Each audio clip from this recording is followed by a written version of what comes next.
接下来，我们将分享一封来自大社国际加拿大的朋友们的 Solidarity Letter.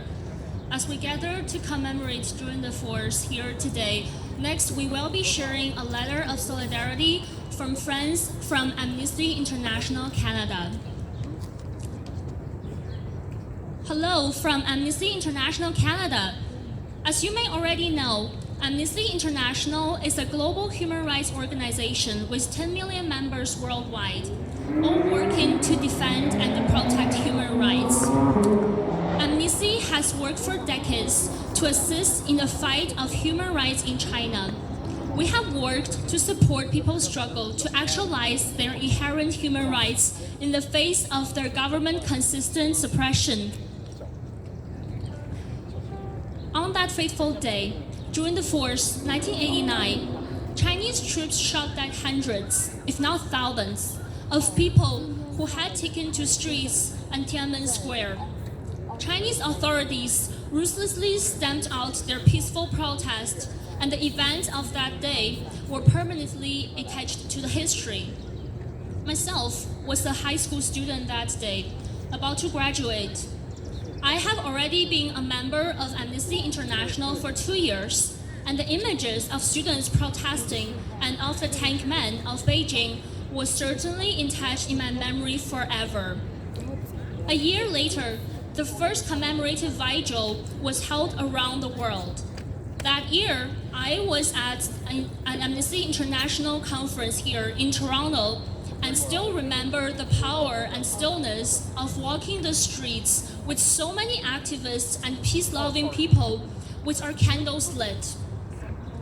As you know, 36 years later, the right to freedom of peaceful assembly remains severely restricted in mainland China.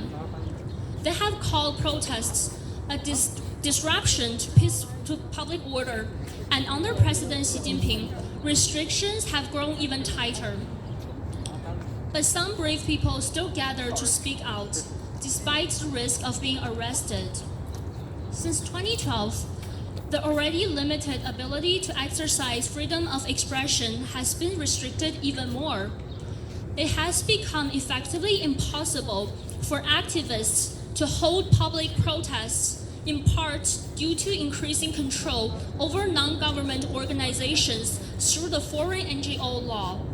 In 2021, because of this law, Amnesty International staff in Hong Kong were targeted, and we were forced to close our offices here in order to keep our staff and members safe.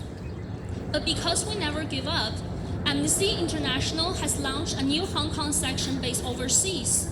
The new entity, Amnesty International Hong Kong Overseas, also known as AIHKO, will be led by Hong Kong diaspora activists operating from key international hubs around the world. Our dedication has only grown.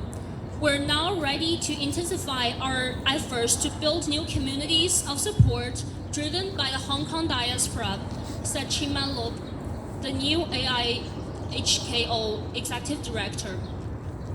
Public commemorations or even mention of the Tiananmen crackdown is still banned in China. Hong Kong's Victoria Park Vigil for the victims of the crackdown continued for 30 years and was attended by hundreds of thousands. But this too has been banned since 2020. Some of the vigil's organizers, such as the human rights lawyer Cho Hang-tong, are in prison. And yet, people in Hong Kong, in mainland China, and across the world continue to fight for the right to freedom of assembly in China.